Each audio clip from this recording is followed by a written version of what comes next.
Hey everybody, it's Chris, and today I'm going to start a series. It's not going to be sequential, but I am going to be doing practical builds. And what I mean by practical build is these are builds that I have made for myself to play in either a campaign or a one-shot. And so these are builds that I didn't make for the video. I made them to play and then decided, I should do a video on this. And there's a few different builds I want to cover, and I want to start with this one. So this is Thomas, and Thomas is going to be a Scion playtest. And the reason I wanted to do this video first is because the survey for the Psionic, or for the Scion, is ending on the 17th, I believe, which is coming up very soon. So I wanted to get this out before the survey ends so that if you haven't filled out your survey, and this gives you incentive or inspiration to fill out a survey, then you will still have a chance to do so.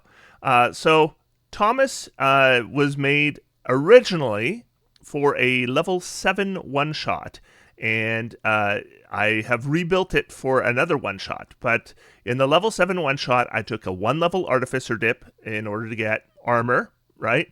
And then I took 6 levels of Scion. He is a Metamorph, which is the horrible, awful creatures that I discussed in my Scion subclasses video, and they have the special weapons, and I wanted to try those out, and they were fine. I used them a few times, but I generally found spellcasting was the better way to go, and when I did use them, they weren't as good as people who use weapons as a dedicated weapon user, but they're probably a little bit better than a cantrip.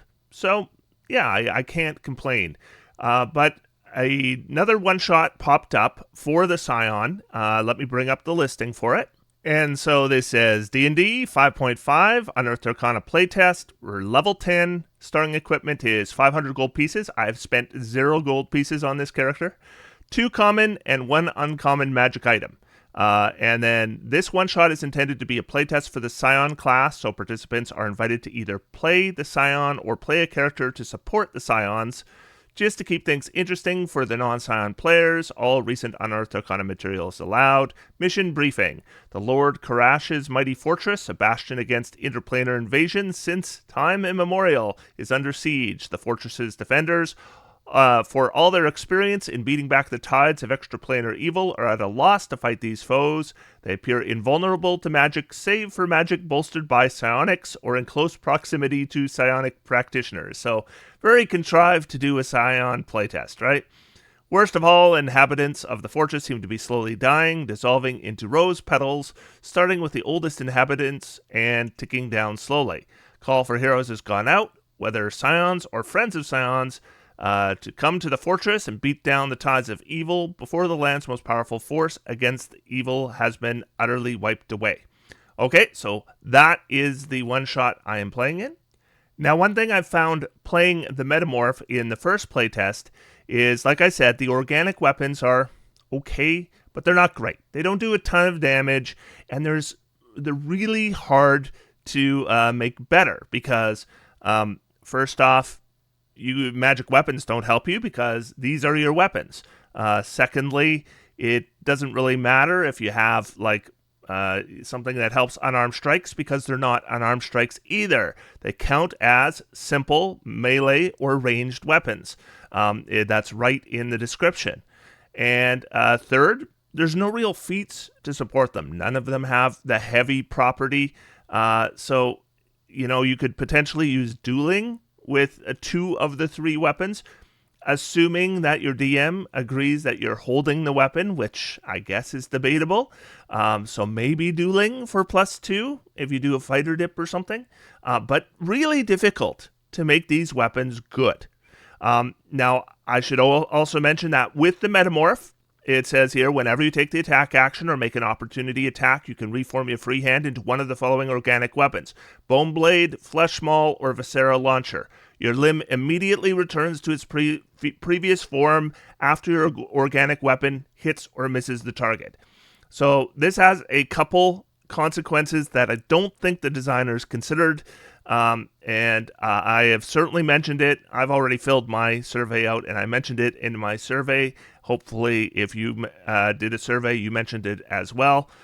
The first thing is, this is a character that's going to get extra attack. At level 6, this subclass gets extra attack, except they can't attack twice with their weapon because the weapon immediately returns to its previous form after you hit or miss the target with your attack you took after you took the attack action. And your second attack isn't taking the attack action again, so you don't get the weapon again.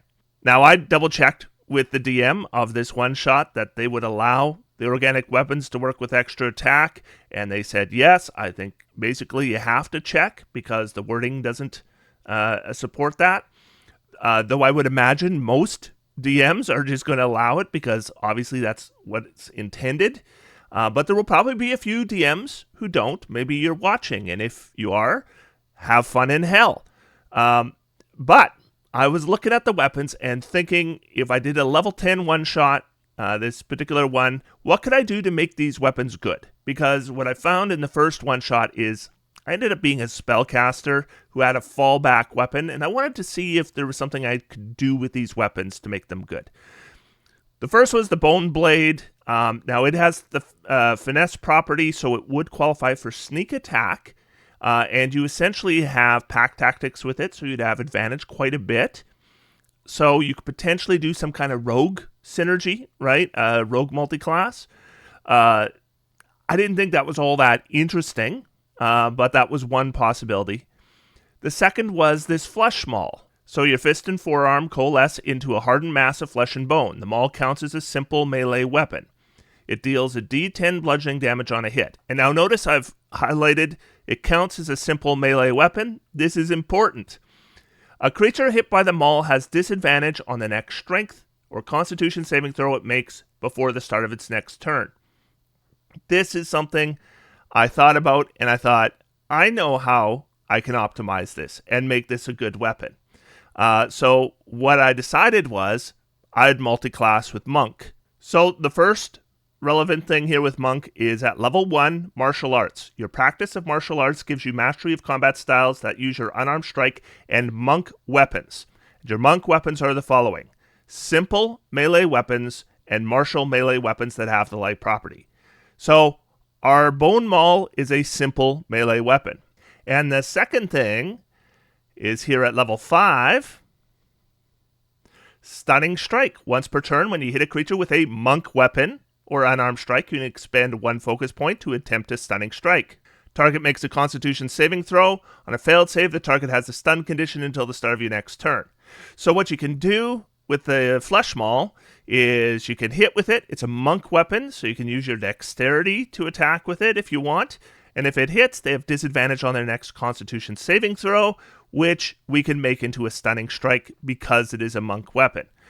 So that's the combination I thought of. Now, that requires 5 levels in monk, which means no more than 5 levels in Scion. So I went 5 and 5. And I don't need the special extra attack of Metamorph because I'll just use the regular extra attack and it will be fine. So that was the idea for the character. So I want to show how this character would be built from levels 1 through level 10. So we have Thomas, the Metamorph Scion playtest. We were allowed custom background, so I took a custom background.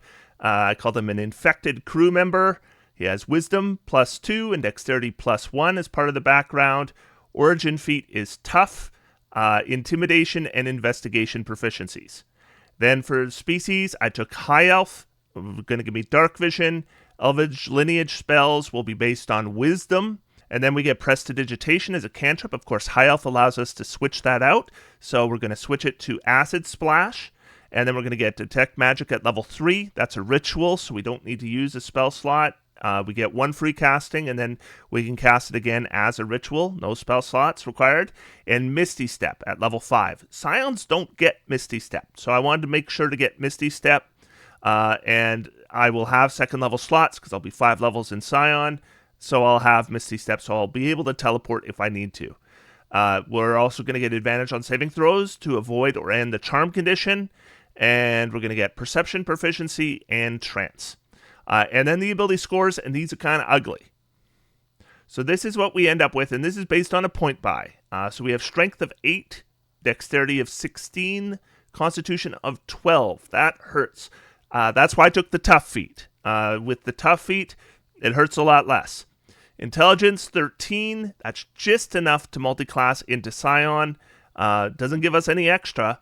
Wisdom 17 and Charisma 8. So we're really focusing on Wisdom here with secondary and dexterity, and Intelligence just high enough to qualify to be a Scion. All right, and then we'll move on from there.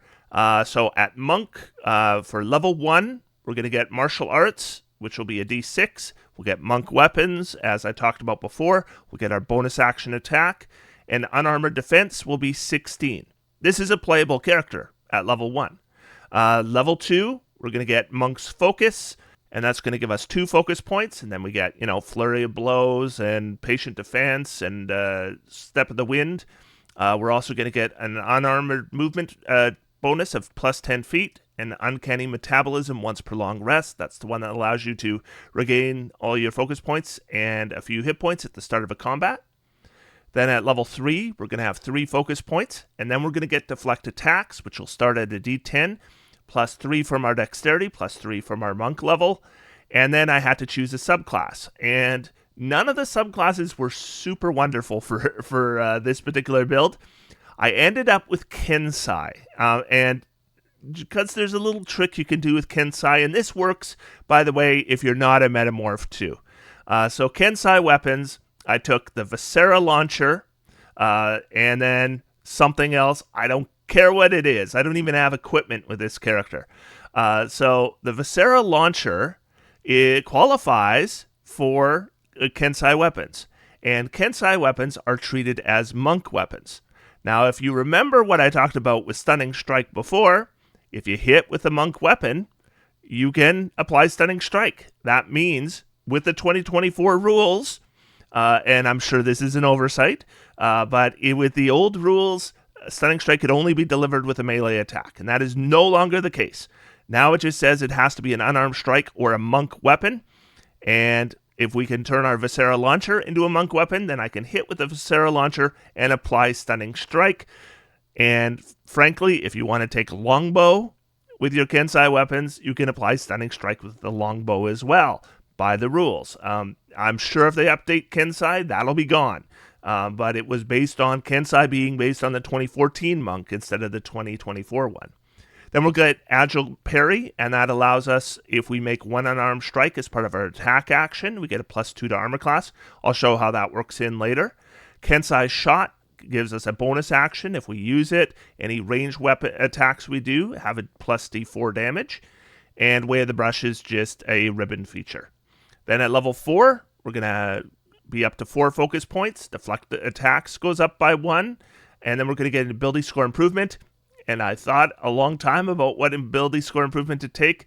I took Inspiring Leader. Now, why Thomas is an Inspiring Leader, I don't know. Thomas is just a horrible, think of the Necromorph from Dead Space. That's what Thomas is. So why he's an Inspiring Leader? I guess it's a case of I'm glad he's on our side. I guess that's it. Getting extra temporary hit points for myself, definitely nice, considering I have a constitution of 12. And then I'm going to get a plus 1 wisdom. That's going to give me a wisdom of 18. If Inspiring Leader seems too silly, I understand.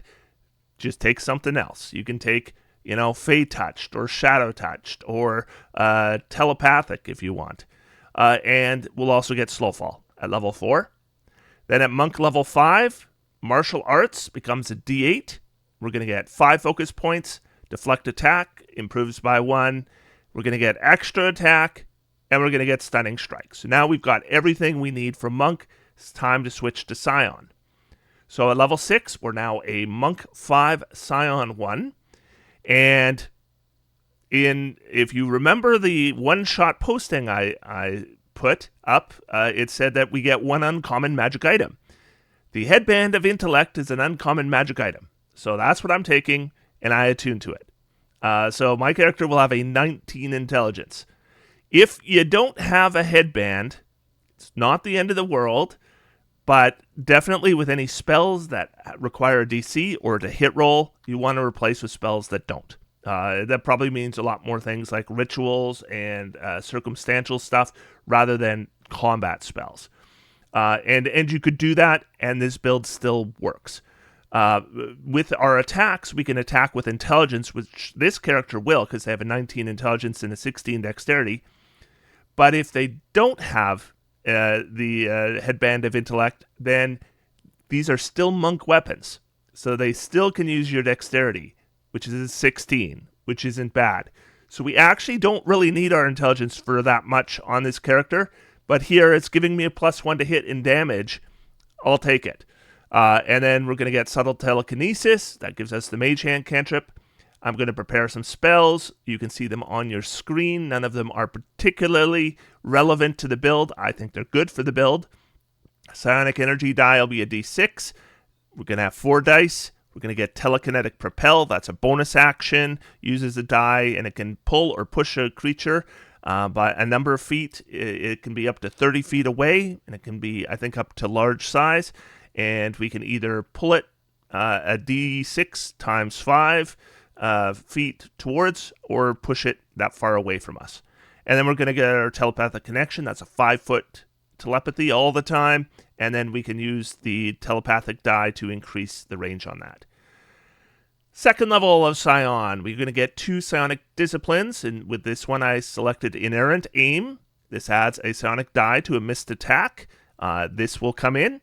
And Psionic Guards, if we spend 1 die at the beginning of our turn, we're immune to Charmed and Frightened. And if we're already Charmed or Frightened, then they're gone. So that's good. And then we're going to get our psionic modes to Prolong Rest, and that's the attack mode or the defense mode that Scions have. They're fairly minor. And then we're going to see I picked up another first level spell, is basically what happened. And then Scion level 3, now we are a Metamorph. And I've picked up some second level spells, and my organic weapons are there. The Flesh Maul is the primary weapon. It does a D10 bludgeoning or psychic damage.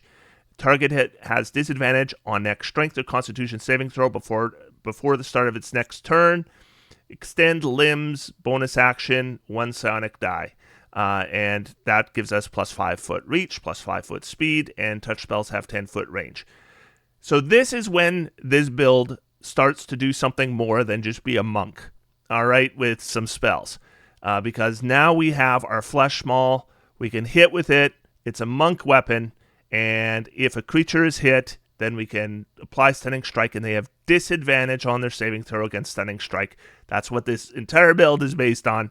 And we've maximized our wisdom, so our DC is as high as it can be on that attack. Then with Scion 4, we're adding Silence. Invisibility is going to replace Sleep. And then we're going to get our Wisdom maxed out. So now we have a Wisdom of 20 at Scion 4. And Scion 5, we're going to have 6 D8s for Psionic Dice. This improves our Inerrant Aim, which means we have a better chance to hit. And then Psionic Restoration allows us to recover some dice on a short rest. And we're going to get some 3rd level spells. And I took Aura of Vitality and Haste. Those are automatic. And Fear. And that was the one I actually picked. If you have no Headband of Intellect, all 3 Metamorph weapons are monk weapons, thanks to Kensai. So normally 2 of them would be anyway. So if you want to take a different monk subclass, your 2 melee weapons are still monk weapons. So you can use dexterity for both of them, even though only one of them has the finesse property. And this results in a +7 to hit, +3 damage if we're using dexterity.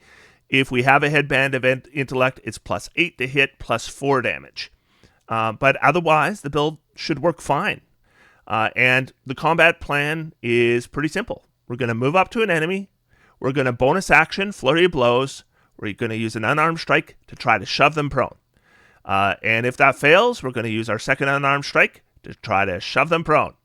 If we already have them prone, we'll hit them.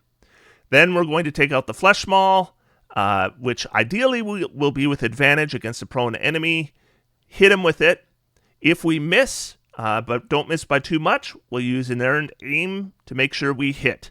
Otherwise, we're going to attack with the Flesh Maul again and try to hit again, same thing.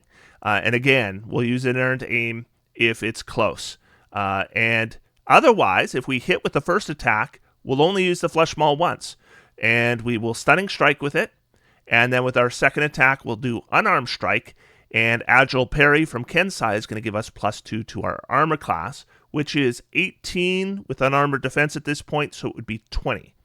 And then, yeah, we'll apply stunning strike to the flesh maul hit.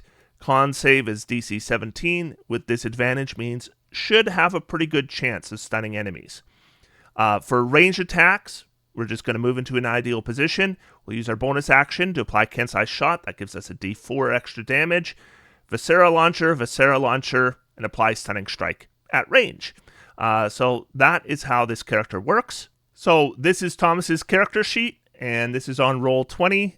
You can see his portrait up in the upper left-hand corner. That's straight from Dead Space. So yeah, this is essentially a necromorph.